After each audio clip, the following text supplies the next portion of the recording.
Oke, baik. Bismillahirrahmanirrahim. Assalamualaikum warahmatullahi wabarakatuh.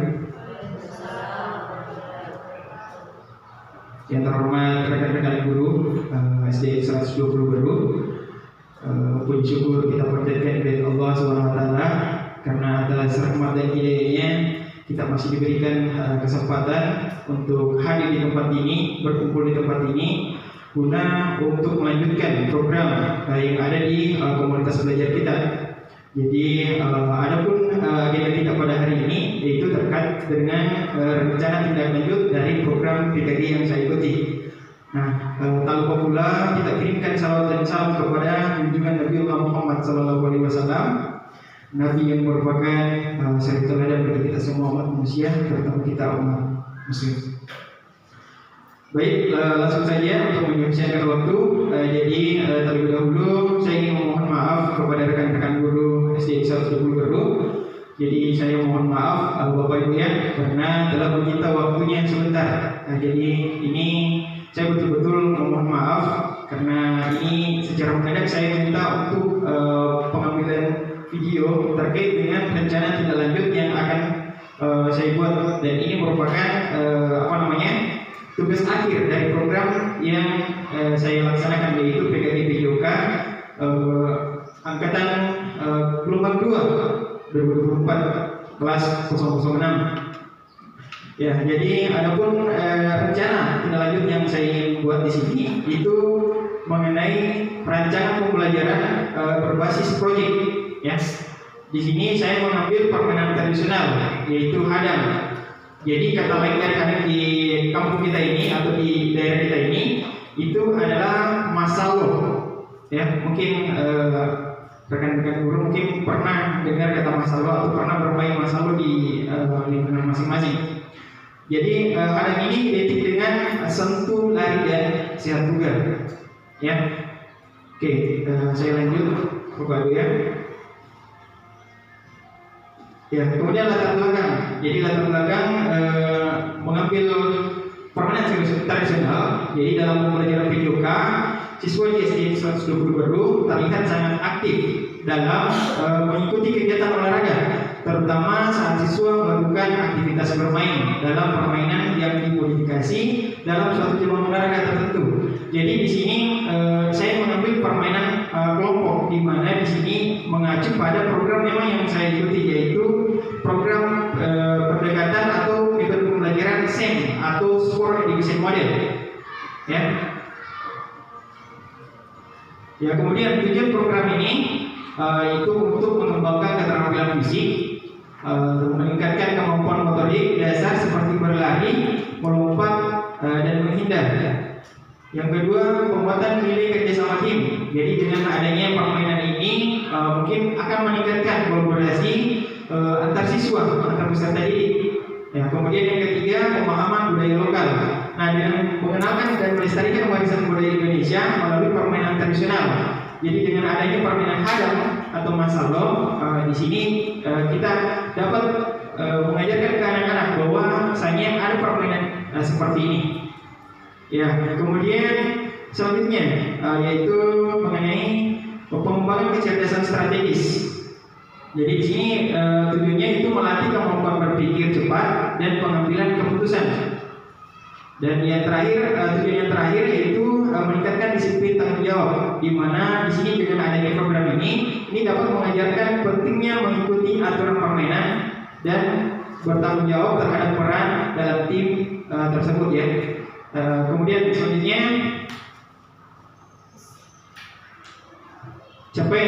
capaian langkah-langkah dan hasil yang diharapkan. Tentunya di sini ada 4 yang menjadi capaian langkah-langkah yang akan kita harapkan. Yang pertama adalah seluruh peserta didik kegiatan ini terlibat aktif dalam program hadang atau masalo. Jadi nantinya semua peserta didik akan terlibat dengan program ini. Jadi yang terlibat itu, semua terlibat itu adalah kelas 4, 5, dan 6. Kemudian yang kedua adalah peserta didik menerapkan sikap fair play. Jadi fair play itu menerapkan sikap jujur dan bertanggung jawab serta menjunjung sportivitas. Dan yang ketiga adalah peserta kegiatan memahami tugas dan peran masing-masing dalam kegiatan. Dan yang terakhir, peserta didik memahami pentingnya untuk hidup sehat dan aktif. Jadi dengan adanya kegiatan video ini, program ini akan meningkatkan pola hidup sehat anak-anak kita, peserta didik kita. Kemudian ini akan meningkatkan peserta didik menjadi aktif dalam pembelajaran. Ya, kemudian selanjutnya indikator ketercapaian. Tentunya indikator ketercapaian ini kita berharap bahwa yang dilakukan atau yang diharapkan ini berjalan dengan baik. Jadi 80% peserta kegiatan terlibat aktif dalam kegiatan ini. Kemudian 80% peserta didik mampu menerapkan sikap fair play, dan 80% peserta didik paham tugas dan perannya dalam sebuah tim. Dan yang terakhir adalah peserta didik mampu menyebutkan minimal 2 manfaat berolahraga.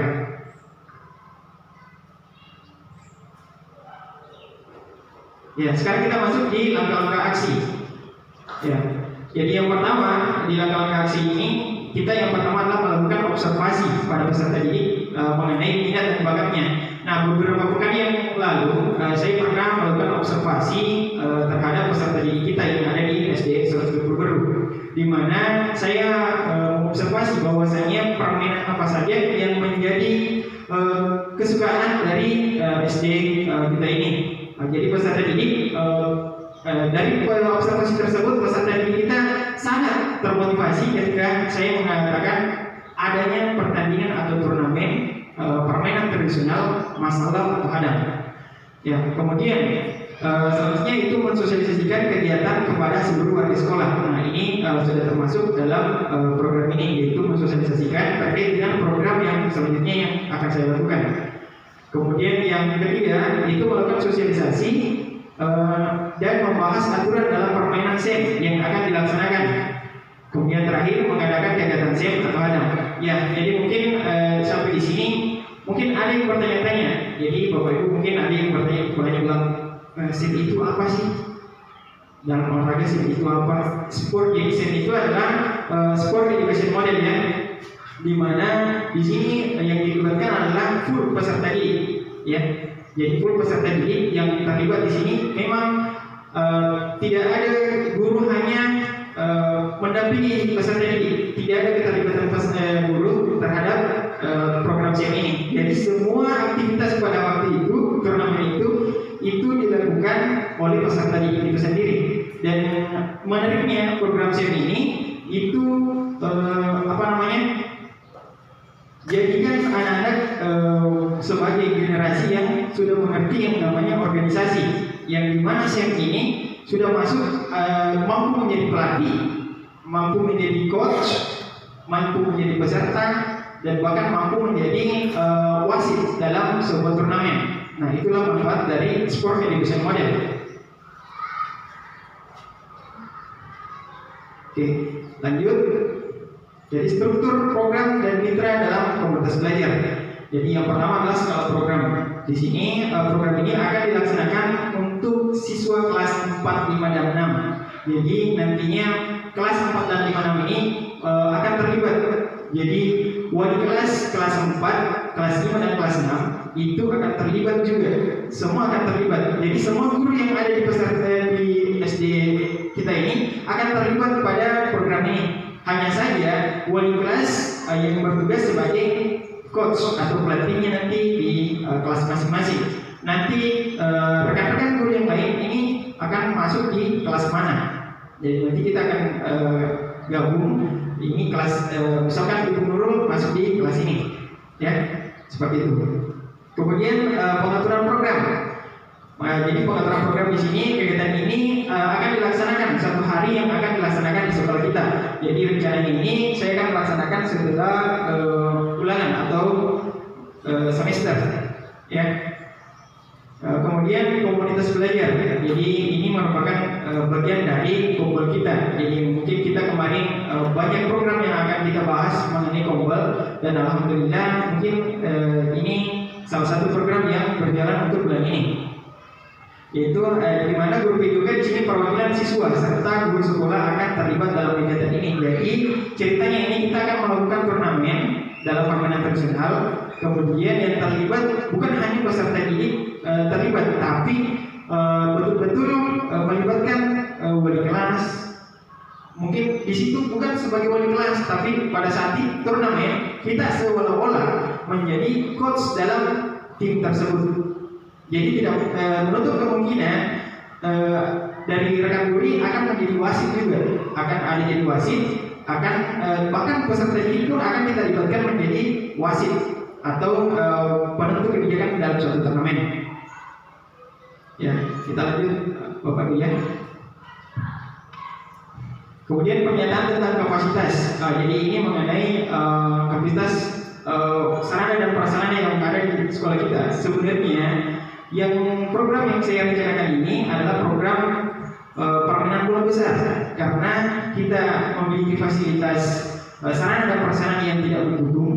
Yang terutama permainan di olahraga volley ini, yang permainan bola besar saya ambil itu minimal 8 bola, tetapi di sekolah kita ini hanya memiliki beberapa bola. Jadi makanya saya alihkan ke permainan tradisional, di mana kalau permainan tradisional ini banyak sekali lingkungan sekolah kita yang bisa kita manfaatkan sehingga membentuk permainan bisa terlaksana permainan tradisional ini. Oke, lanjut. Nah, kemudian ada rencana evaluasi. Jadi evaluasi akan dilakukan menggunakan observasi dan wawancara. Jadi sampel yang akan diambil adalah peserta kegiatan. Data yang diperoleh akan dianalisis untuk mengetahui tingkat keberhasilan SAFE dalam program ADAM.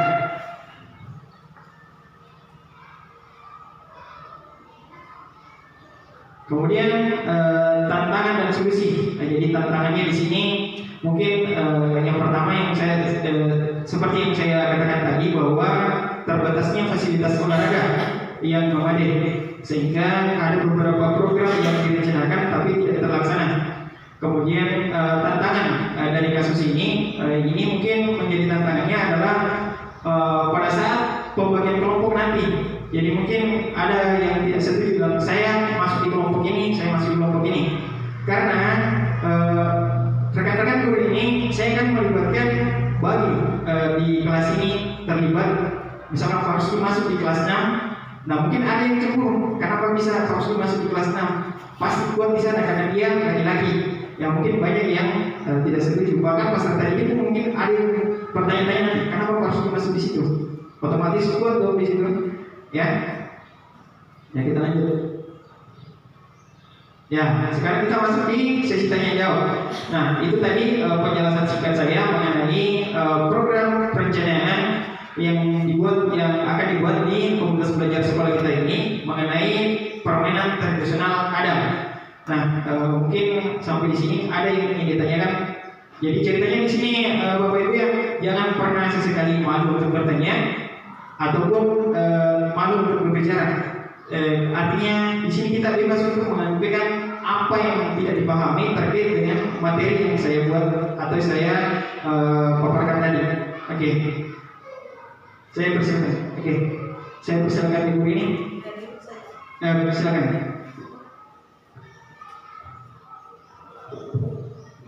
Baik. Bismillahirrahmanirrahim. Assalamualaikum warahmatullahi wabarakatuh. Saya berdiri. Santai saja, Bu. Oh ya. Baik, saya duduk saja ya. Terima kasih atas kesempatannya.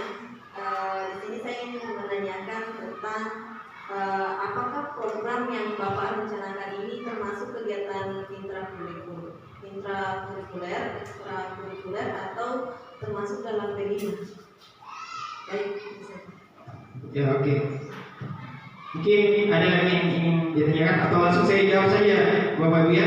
Langsung saya jawab. Jadi mungkin ya itu tadi pertanyaan yang sangat luar biasa dari rekan kita Ibu Rini. Jadi menanyakan apakah ini termasuk dalam PDIMA intrakurikuler atau ekstrakurikuler. Jadi kalau kita berbicara hal seperti itu, ini masuk dalam PDIMA juga. Ini termasuk dalam PDIMA karena ini memang kita rencanakan untuk pengembangan, ya. Jadi ini termasuk bisa dikatakan ini masuk dari PDIMA ketika mendapatkan pelatih yang memang berprofesi untuk melatih. Ini termasuk juga ke dalam ekstrakurikuler ketika ada yang berani untuk melatih permainan tradisional ini. Tapi dari beberapa tahun yang kita lihat bahwasanya tidak ada yang keahlian khusus atau guru yang pendidikan yang khusus dalam permainan ini. Jadi bisa dikatakan ekstra, bisa dikatakan intrakurikuler, dan bahkan bisa dikatakan kelima. Seperti itu. Bagaimana? Ibu Rina? Baik, terima kasih atas jawabannya. Jadi program Pak Edi ini bisa termasuk dalam intrakurikuler, bisa juga ekstra sama BEM ya. Terima kasih jawabannya Pak. Ya, mungkin masih ada dari rekan-rekan yang ingin bertanya. Oke, baik, silakan Ibu. Oke, baik, terima kasih. Assalamualaikum warahmatullahi wabarakatuh. Terima kasih atas kesempatan yang diberikan. Dari pemaparan tadi, tema yang diberikan oleh Pak Edi sangat menarik, yaitu mengenai kegiatan masalo atau mahadam. Ya, jadi berdasarkan pengamatan saya, mungkin juga pengamatan kita bersama bahwa permainan ini sebenarnya sudah mungkin hampir tenggelam di lingkungan masyarakat atau lingkungan anak-anak. Tapi di sini saya ingin mengatakan bertanya bagaimana kira-kira cara kita mengaitkan materi dengan kegiatan pembelajaran. Mungkin Bapak bisa memberikan salah satu contoh. Itu ya, terima kasih. Bisa diulang kembali pertanyaannya? Bagaimana terkait tadi tema yang disampaikan bahwa masalah atau mahadam. Mungkin Bapak bisa memberikan salah satu contoh bagaimana cara mengaitkan materi dengan kegiatan pembelajaran. Ya, oke. Ya, pertanyaan yang sangat menarik, di mana di sini mengaitkan tentang pembelajaran ya, seperti itu Ibu ya. Jadi di sini program ini memang dirancang artinya dalam kebugaran sehat dan bugar. Jadi di sini yang menjadi peran utama dalam pembelajaran itu pembelajaran PJOK. Ya, kalaupun ada yang masuk dalam pembelajaran lain itu dalam pembagian kelompoknya. Ya, jadi kolaborasinya.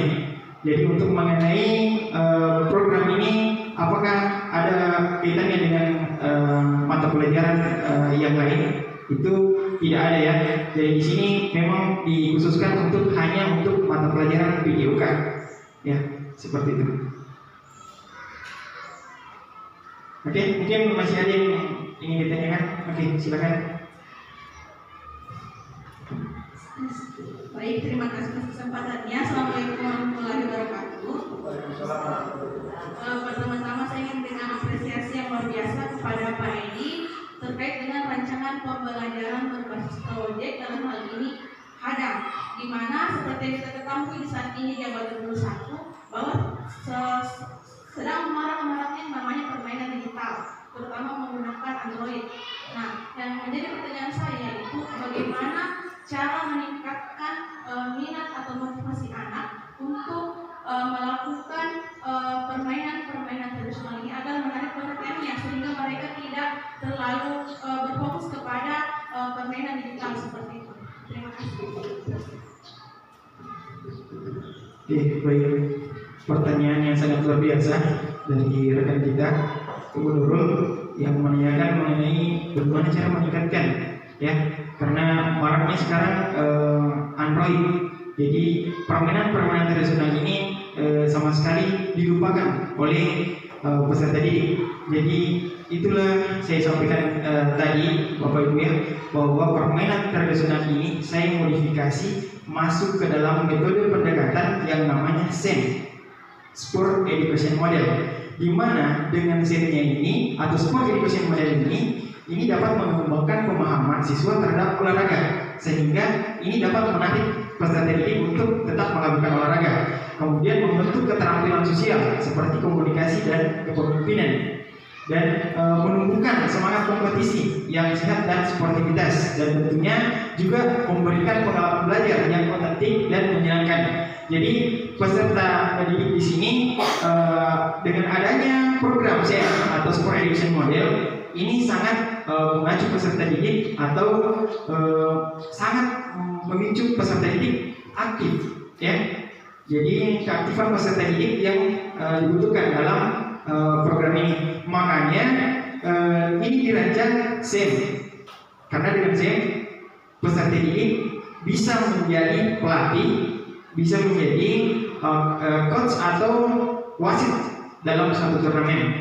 Jadi dapat menarik peserta didik untuk aktif seperti itu. Mungkin saya kembalikan kepada ya, mungkin masih ada yang mau ditanyakan. Oke, silakan Ibu.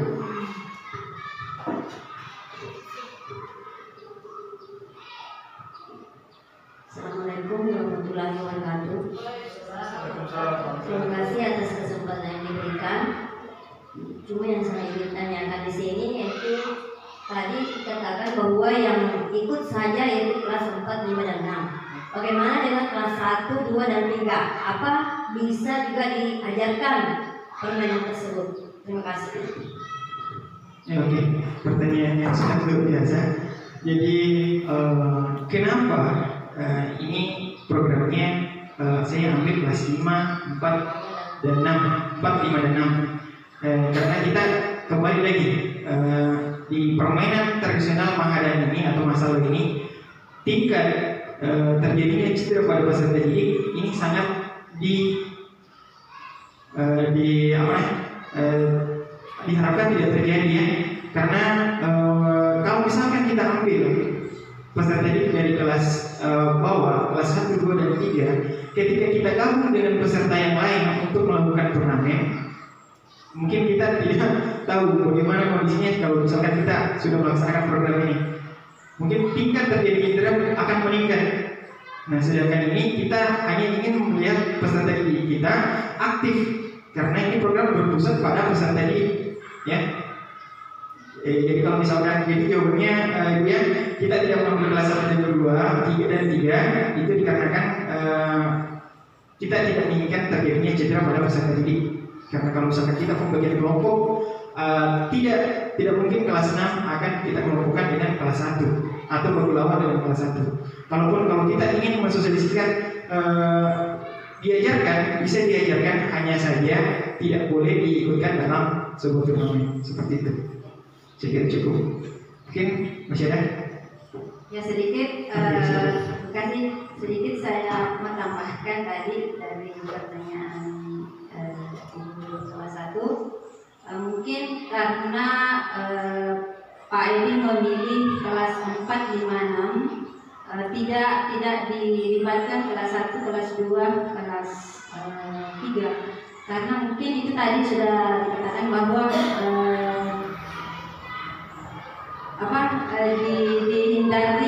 menghindari banyaknya seperti kecelakaan atau cedera fisik. Mungkin kalau untuk kelas awal, kalau bisa diberikan hanya materi atau pengenalan saja, mungkin seperti itu. Terima kasih. Oke, mungkin masih ada yang ditanyakan. Ya, jadi di sini kita diskusi lebih dari satu pertanyaan pun saya sangat suka. Jadi yang jelas tetap aktif. Oke, jadi sebelum saya menutup pertemuan kita pada hari ini, saya mengucapkan banyak terima kasih kepada rekan-rekan guru SD 120 baru, karena memang betul-betul ingin terlibat dalam program yang saya buat ini. Nah, saya harapkan nantinya pada saat pembagian kelompok, rekan-rekan guru yang ada di SD 120 baru juga mengikuti program ini dengan baik dan menyenangkan. Oke, jadi sebelum saya tutup, saya ingin melakukan briefing dulu, karena saya lihat tadi muka-mukanya kayak muka tegang semua. Jadi saya berikan dulu, ya. Jadi di sini ada kertas sticky note.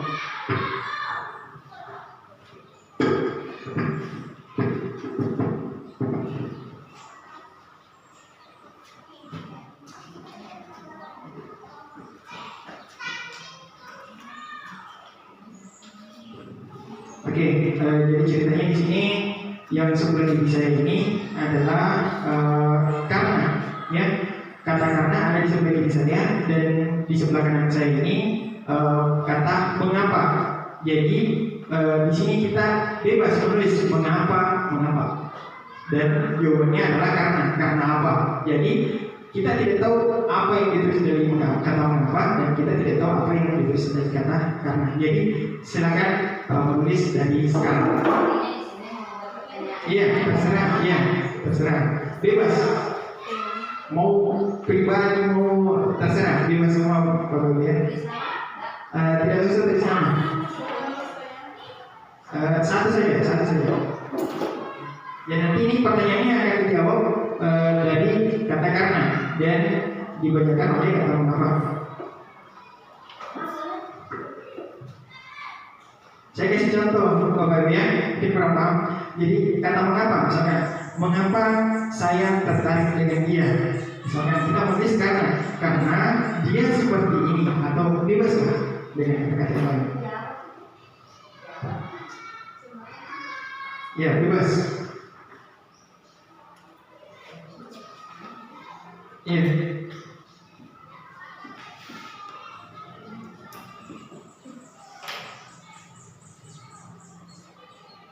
Oke, sudah.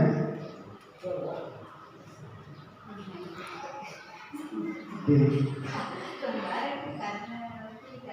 Karena saya senang. Oke, sudah. Bebas. Oke.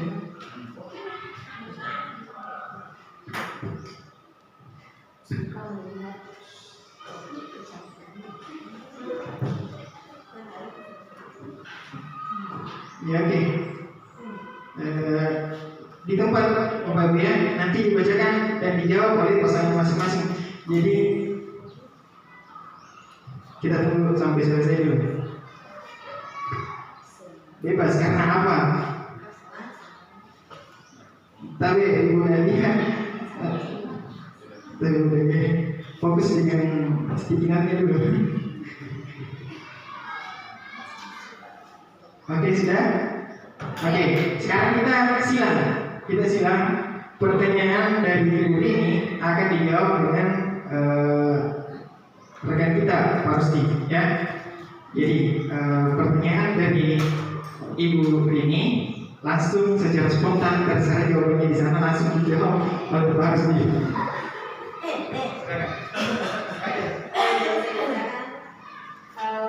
Mengapa pohon pisang tidak bercabang? Karena saya suka tiga lagunya. Oke, lanjut. Kita masuki Ibu Nurul berpasangan dengan Ibu Nadia.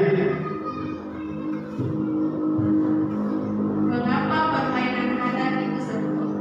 Karena saya sangat senang dengan apa yang mereka ajarkan.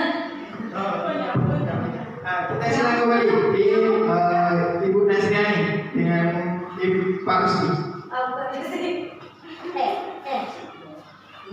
Mengapa Anda senang sekali datang terlambat? Karena saya sedang tinggal.